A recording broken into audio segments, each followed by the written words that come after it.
Check. Check, check, check. We're gonna get right into it. Right into it. I got a chord line. I just want to play it. Oh, I gotta sit down. I got a sit down line. Bring it. Show me.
No, it's still good. Still good. I liked it. It was good. But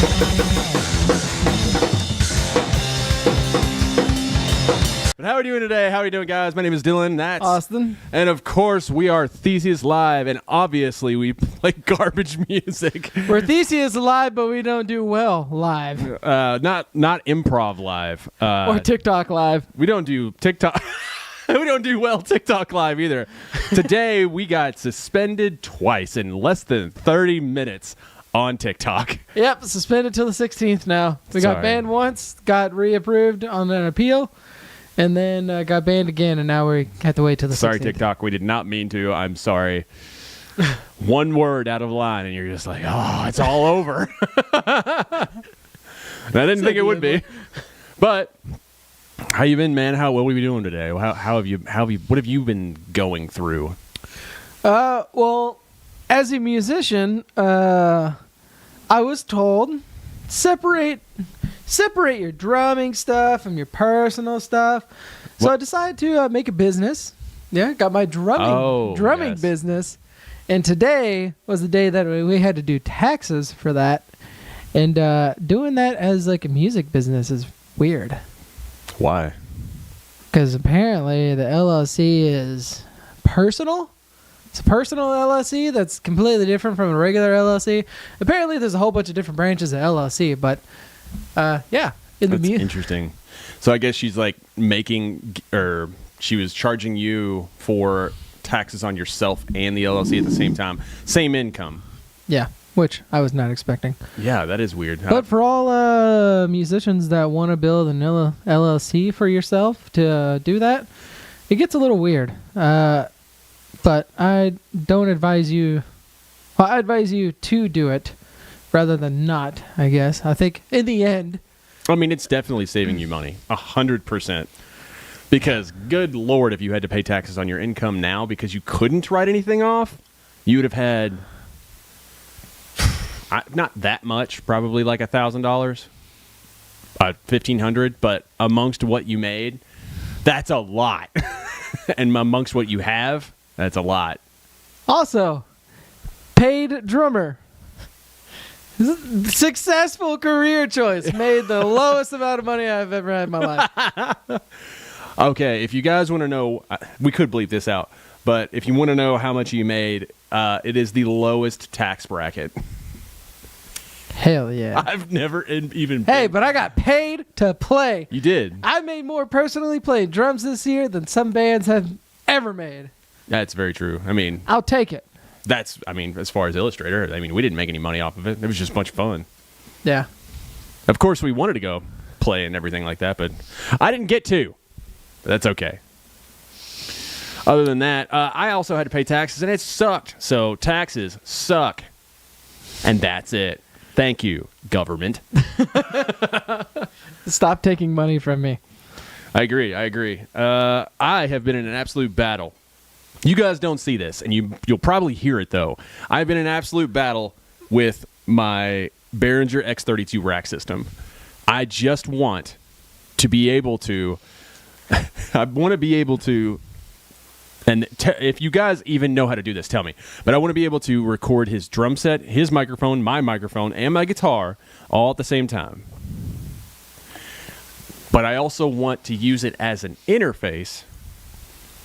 Like, I want to be able to bypass the recording part to where all microphones are live, so it can be caught by some other program. But so have all those go into the rack system, and then I want to be able to separate this mic and your mic. There's 8 outputs back there, and all I need to do is have all the instruments go to 2 outputs, so the music passes through as well as the recording, and then we can be heard, and I can change our volumes as needed. Because right now, the volume is just what it is. What about, I mean, they, at least for what I remember, don't they have an input for a talkback mic? Yeah, and I use that talkback to go into OBS on a computer. Okay. That's how I do it. It's a talkback. It'll go, and it completely goes through unless you hit, like, mute buttons. Yeah. Obviously. If you mute things, they're just muted all the way around. And that's what I'm doing to record on OBS, which helps a lot. The main outs are going to my in-ears so we can talk. Mm-hmm. And but for some reason, I cannot figure out how to get all of these mics, everything, to just go to 2 outputs, and then our voices to go to 2 outputs. I mean, I can get yours and mine to go to 1 or 2 outputs, 1 and 2, but I cannot get every single instrument to go to just 2 main outs. I don't know how to do it. I cannot figure it out. If anyone knows, I'm just trying to make this as easy as possible, basically. If you think of anything, please let me know, because I've tried a bunch of different ways. But the biggest thing is when we talk, this is what I want to happen. When we talk, I want to be able to turn basically these microphones, just take them all the way down.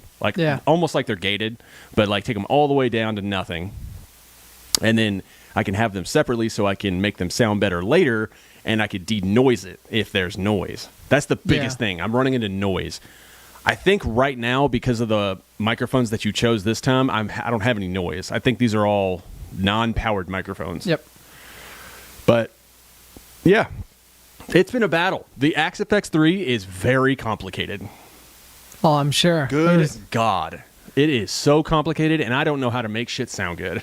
It is very difficult because I really like the PV6505 Plus. I'm a big fan of it, but I got the Axe FX for like road use. And I actually have an amp above that, which is a Seymour Duncan amp that's a very strong amp. But I want it to sound very close to a PV head. Pretty close to it, because not because of its like metal capabilities, because that's usually what it's used for, but the fact that it has a resonance knob that's like low gain. As in, like, it boosts the gain on the low end, so it sounds like growly. That's why everyone loves the PV6505 and the 5150, is because the low end resonance knob just boosts the gain only in the low end section, so there's a lot of boom. Huh. That's why that amp is so like legendary. And then the Mesa dual rectifier and the triple rectifier, that motherfucker is just beefy, and it just has a really good tone. Yeah. As far as its special knobs, if it does anything specific, I don't know. That is sick that it like boosts the low end, so it's like you really get that ump. Yeah, it boosts the low end gain. So it's like you have a gain knob, and then you have your EQ, and then you have a resonance knob. The presence knob is like, it's almost like it cuts through. I don't exactly know what a presence knob does, but it does. You can significantly hear a difference when you turn the presence up or down. And when they say it's presence, they're not kidding. Like, if you turn the presence up, you'll be able to hear the guitar cut through everything. If you pull the presence down, it's almost like background noise. Yeah. It is weird. The presence knob is really cool, but that's on every amp. And then the resonance knob, resonating, It's because of chunk stuff like this. Like if I had that resonance knob, it would be like way beefier. The low end would crank too. Like right now you're hearing mid and higher gains and a little bit of low. That's what that little flap is. But yeah, that's why I love that amp so much. That's why it's with every metal band out there. It is a sick one. I remember I wanted one for a little bit, but I didn't know anything like that. Right. And it's like road proven too, so it's like really durable. That's why, and they're really easy to get. But there was, and this is really weird too. There was, and I don't know if it's a 6505 Plus specifically or the 6505, but there was a batch of 6505s or 6505 Pluses. It might even be the 5150. I don't remember exactly. That had a transistor that was changed. And that transistor changed the sound so much that people look specifically for ones with that transistor. There's a difference between early models and later models. And the early models is what everybody wants. Yeah, it's one of those things where I guess someone made a staple sound, but then they try to change it and it did not help. They didn't change it. Well, I think what happened was they didn't want to change it. They had to because like the people that made the transistors didn't go out of business or they lost contract or something with them. Yeah. So it was like, we have to put a transistor here, but we need a different brand, which had a different tone. It had some kind of different sound. So that's like the big thing behind them. But that's really small things that I know specifically about that. Yeah. There is a imitation plugin of the 6505 Plus and the 5150s and all that called Revalve. It's by PV. Incredible program. You can change its entire blueprint out. Like you can change like transistors inside of amp heads digitally. And it's bizarre. I don't have any idea what the hell is happening. See, I want some stuff like that. But it's like knowing I mean, you can get that. That's only $100. If you ever want Revalve, it's $100. Might have gone up since I bought it. It was $99. Yeah. It's a very good program for guitars. It's just that they're competing now with, Neural DSP, which make insane tones. They make insane tones, but they're also like $130 to $150. Hopefully Revalve's not. I don't think it would be. Yeah, because I haven't seen anything Neural that was like at $100. Yeah. The ones that I have were, I think, $129. Right. And this is the thing is like, you could spend all this time. I was trying to think of this. I was thinking about this the other day. I was like, God, I just don't need to spend any more time on certain things. Like, yes, I know information on my PV amp. I know information on the XFX. I know information on my Behringer, but it's like that does not translate to playing live. It might make a better sound eventually, and that is really what it like comes down to. But like, I think I should just try to be at my peak playing style to be as good as possible and sing as good as possible to make even like bad stuff sound good. Yeah. And someone was trying to say the same thing about Eddie Van Halen. They were like, if Eddie Van Halen picked up your guitar, whatever it was, he's still going to play like Eddie Van Halen. Yeah. He might not know anything about any fucking amp that he's ever used. It doesn't matter. Yeah. Someone else found out for him. So he did what was the important part, which was playing. But it is still really fun. I think I have all the equipment I'll literally ever need. The only thing I want to upgrade is my drum set. Same. You have an amazing drum set. I want to buy a 10-inch tom. I want to buy a few more things. Well, that's upgrading to your existing drum set. That'd be like me being like, I want to change these pickups. Yeah. It's the same thing, True. I don't know. I just think, and here's the other problem that I didn't inform you of. I wanted to get a drum set because who was supposed to be coming over your house later? Pablo. So Pablo was supposed to come over your house later, and he is an exceptionally good drummer. Yes. Pablo who? Viveros. You played in Chelsea Grin. Right. Very good drummer. Very, very good drummer.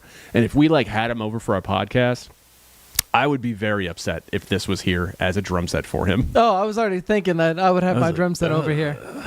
I know. So I was like, God, I don't need to upgrade into microphones. You need to upgrade into microphones for your live sound. Yeah, I'm going to get some. But I need to upgrade the drum set because that's just, it's our podcast. So it's like the best of both worlds. I don't want you to have to bring over, your drum set every single time. It's the whole Yeah. reason I have this drum set set up. Plus, I like drumming, so I want to do some drum stuff. I don't blame you. But Drumming's too fun. You know, if we had him over, I want to at least have a good, decent drum set. Yeah. This is not that good of a drum set. Nah, and especially because the freaking dude at Guitar Center gave them all like snare heads for these things. Yeah, I was just like, I need these heads, and I don't know what I'm doing. Help me out. And he That was guy like, didn't know what "Okay." he was doing either. Clearly not, because what's going on with the heads on my drum set? All of these are snare bottom Rezo heads. They're all, I'm pretty sure they're all just like single ply. That I'm pretty sure I would actually use this as the Rezo head. Are you serious? I feel like I would use these as the Rezo, and then the bottom one is the really, really thin snare side one, because it's supposed to have the snares. Like, it's supposed to be very reactive to those snares on the bottom. But, like, I would literally put this one on the bottom and then put a dual ply on top. On top. Now, I will say that Austin did have a problem with telling me the correct thing first.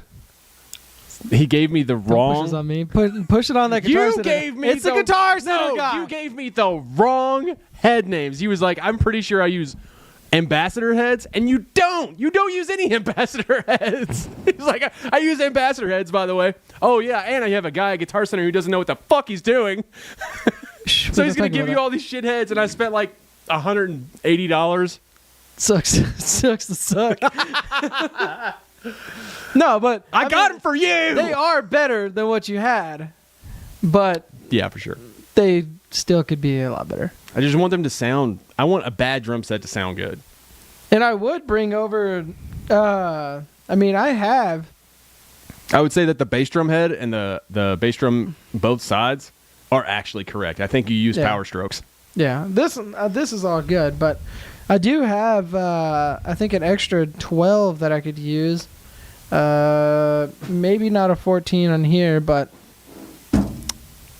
I do not have a size 14 like regular head. I have like a snare head size 14, but that's it. I did highly think about selling my car to get a drum set. Like, I legitimately want a drum set more, like a nice drum set more than I want that. Like, I just want a DW kit that I'm going to have forever, one kit, and then some decent cymbals for a couple of years. Like, and you only need 4 cymbals, realistically. Of course, if you want to do more, you can. Yeah, I've been looking into the Meinl series because I know I've had Zildjian for so long, but I think Meinl I do really like. The only thing is transitioning from one set of expensive cymbals to another set of expensive cymbals is very Expensive. Yes. Like, you're going to sell your cymbals for like not maybe like 3/4 of the quarter, like 3/4 of the price that you paid for them, which then whenever you go to translate to getting more cymbals, like you're going to pay $400 or $500 to get the same amount of cymbals. They're just a different brand. Right. But- I mean, that's still not bad. It's like, oh, I rented these cymbals for the last 5 years for $500. True. Yeah. I should have done that. We need to be able to see if we're recording, like, legitimately. Anyways, yeah, I want a DW drum set for people so they can come over and play. I have 6-string guitars and a nice 7-string guitar, nice 6 strings, nice 7 strings. I don't have any 8 strings, but that's because, well, it's like if I had a guitarist come over who was like, oh yeah, I play 8 strings. Do you have any? I would probably have them bring their own guitar. Yeah. You know, drum set, not so much. It's like you kind of just have to play the drum set that's there. Yeah. You know, and then bass guitar and even microphones, I would give them a Telefunken. It's like, all right, let's see what you got. One shot, one opportunity.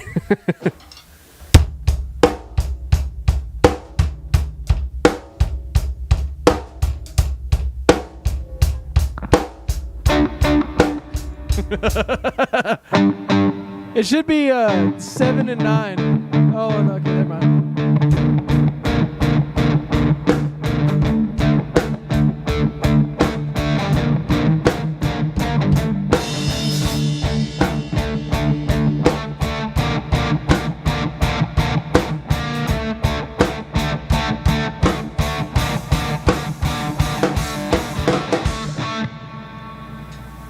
Such a good song. Oh, absolutely. It's the best song. I love being able to do that. I hate that. I can't say that it's the best song that he's ever written, but it is absolutely going to be the one that he will forever be known for. He wrote it during the filming of 8 Mile, I believe. Right. It was a soundtrack song. Yeah. It wasn't even a song that was going to get out. And there was another version prior to the one that he released. Yeah. It was the same track. It was just different. All the verses were different.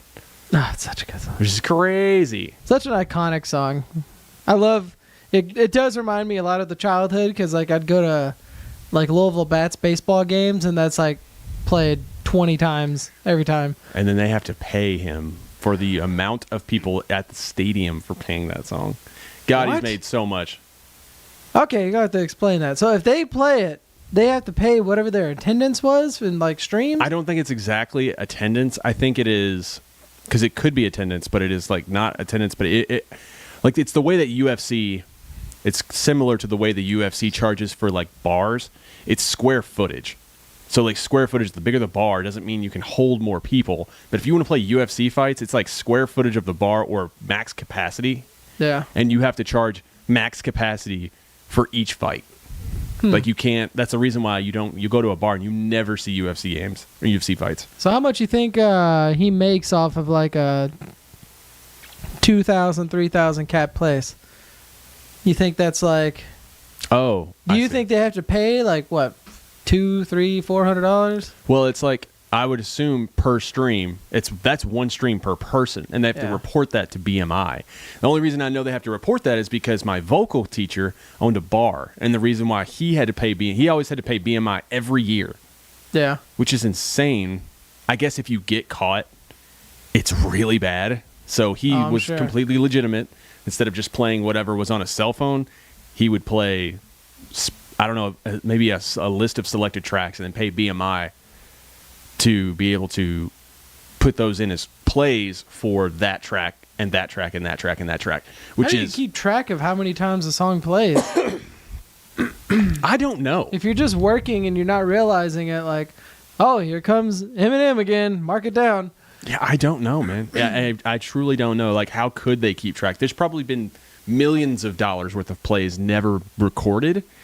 Oh, I'm sure. BMI is a company that I would love to like get insight on, to be like, how do you guys track something like that? Yeah. It is like word of mouth, true to your heart, like you were supposed to, but like BMI will come after you, or the record companies will come after you and sue you out of your pants if you don't report it. Yeah. There was one thing, BMI, Chris from Softspoken was telling me this. It was like, whenever you get streaming revenue, it's like, he was telling me you get your main streaming revenue from BMI. So you get whatever that cost is.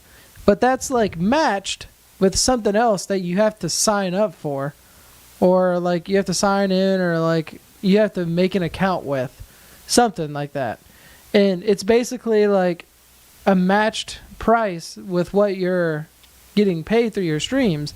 So like if you have one stream income, say you got $7,000 in stream income last year, if you were to go and set up this other entity or whatever it is, there might be another $7,000 sitting there that you have to go and actually retrieve.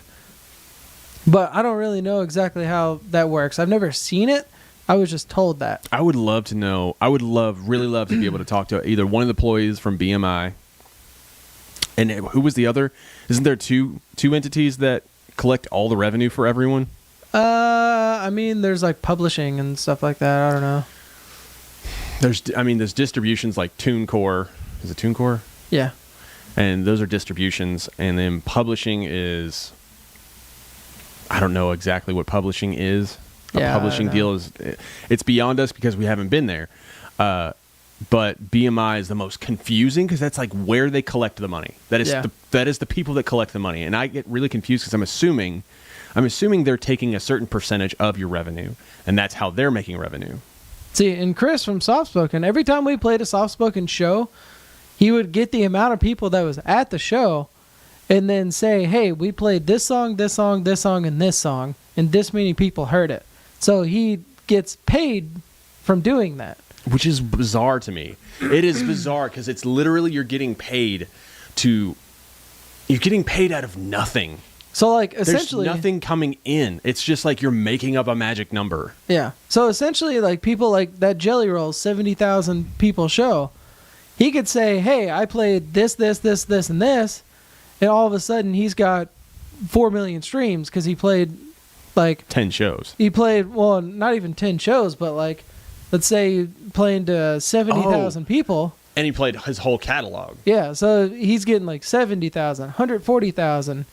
Like what is that? 21, 100. What's the math here? 121,000. Yeah. 74, Yeah. 140,000, 21,000. So like he's essentially getting 280,000. a million streams by the end of the night. So a million streams is, what do we say that we thought that was like between $7,200? Yeah, $7,250 so like, roughly. Think like if he is doing that, that's potentially another, we'll just say $5,000 to $8,000. Like somewhere in that range just to play a show for the night. Yeah, and it's like, where is that coming from? Where does that money come from? Literally nothing. It's word of mouth. You are putting in information and you're getting out money for who knows why. And it's like, that is where I get lost. Does Spotify pay that? Does Apple Music pay that? Someone has to pay that. It might come from BMI. So BMI would just like, I just don't see a reason why BMI would be like, oh, by the way, we'll just give you money for whatever plays you say you did. It might come from Spotify to BMI. BMI pays you out. I have no idea, but there really is like a whole, like there's a whole underground world with music that like no one knows about. And that's what we're trying to get to. We're also trying to get to reason why the music industry is so goddamn sleazy and screws artists. But I understand exactly why they do. And the reason why they do is because they're taking the real risk. If they're not getting their payment and 85, like say it's 85%, 15%, such as most contracts, I understand because they're putting hundreds of thousands of dollars to get their money back, hopefully. Yeah. Man, I really hope we make enough money. But it seems like the reason why they're putting so much money into it is because it's like proven.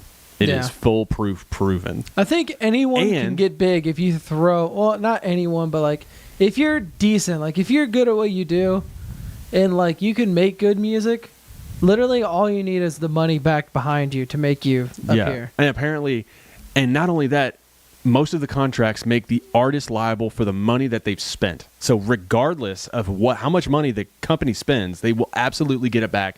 If not from streams, they will get it back from the artist. So it's almost like there's no investment into someone. It's just there's a contract and we won't lose. It's saying like, you're going to give me permission to spend your money. Yes, which how is you need to spend crazy. It is crazy to me. But you can't do everything.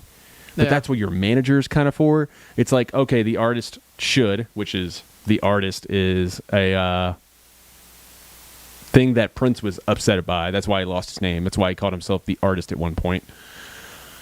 Contractual stuff. Yeah. He couldn't even, the reason why he changed his name was because the record company owned his name. So he couldn't be Prince. That's why he turned himself into a symbol. I know. 2 Eminem references.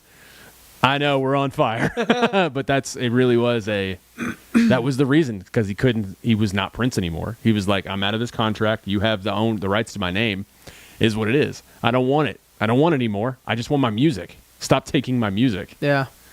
And Jelly Roll is trying to change that.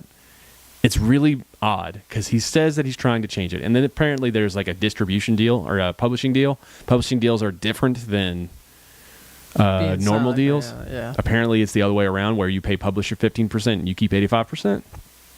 Supposedly I saw someone on TikTok say that. That's not, there's no factual premise behind that. Supposedly that is true. But you have to come up with like $300,000 or $400,000 just to do that. So it's a lot of risk. It's a whole lot of risk on your own part. There's one thing I want to bring up after this, but like it's literally just telling someone, hey, like you let me have $1 million and I'll make you 10. And that's just, I would be so scared. I'd be so scared to take that leap if I was a solo artist, but I know. you'd have to be really smart with your money. Make sure you're not wasting it and stuff like that. You'd have to be really smart. Mainly just like so conservative that you are, as conservative as possible to make sure that you don't go just deeper and deeper and deeper into debt. Just deeper and deeper. I mean, it's like literally, okay, I have a big chunk of money. If you did, just pay off a house. It's like, okay, now you have a permanent place to live. This is where you live. And yeah, they're going to say like over a lifetime, it's going to be cheaper if you just rent. Well, if you have a huge chunk of money, just spend it on the house. And yes, you could move, but now you have equity. So you'll get that money back if you want to sell the house. Yeah. And guess what? The housing market goes up like 3 to 6% every year. You don't lose money. In fact, you make money. So, and you know, there's so many like very wealthy people that are encourage renting sometimes. And I'm just like, I don't understand why. You just throw money away. It's like you rent to try to save money over the course of like apparently between 11 to 13 years. If you rent over that course of time, you will save money. But if you go any longer than that, you start to lose money. Yeah. So which is really confusing. But you do that, you get your studio set up the way you need it to so you can record stuff. If you are the type of artist that has to go out and get things done for you, it's almost not a good thing to do that anymore, which sucks for home studios, or it sucks for studios, because it's like they could be really good, but you can still go to studios all day. I mean, you know, there's some really good studios around here that make great songs, and they're gonna know more than you because that's all they do, and all you do is play. But if you have those two things on lock, where you're like, okay, I've got mixing down and I've got songwriting down, and that's all you need, you could be a huge artist. Yeah. Back on that Prince thing real quick. Did you see that like little bit of documentary about his vault? His music vault? I have no idea. Literally, he's got a music vault that has, I think, well over 2,000 songs unheard. Oh, I'm sure. Yeah, he said like his people said they wrote a song a day for like years, and they would just get done writing a song, throw it they would throw the actual like the recording on a wheel, and just go put it up. And you open up this vault, and it's just like 200, 200, 200, 200. 200, 200, 200, like just stacks of songs. Yeah. And they said by the time, like, I think they got it up to like 2,000 plus songs. I don't know if they had an exact count on it, but they were just talking about like he'd go for writing an album, get a concept, and then just write like, who knows, probably hundreds of songs, and then be like, okay, these 10, 15, 20 like fit this feel that I want. And then all the other ones just get locked up and unheard. Yeah. Oh man, we didn't notice. Thank you guys so much for watching. I didn't notice that my camera died, so you're going to be seeing a lot of Austin as far as he does most of the talking. I do a majority of the talking this episode. But thanks guys. Please check out all of our socials. I'm Dylan, that's Austin. Bye.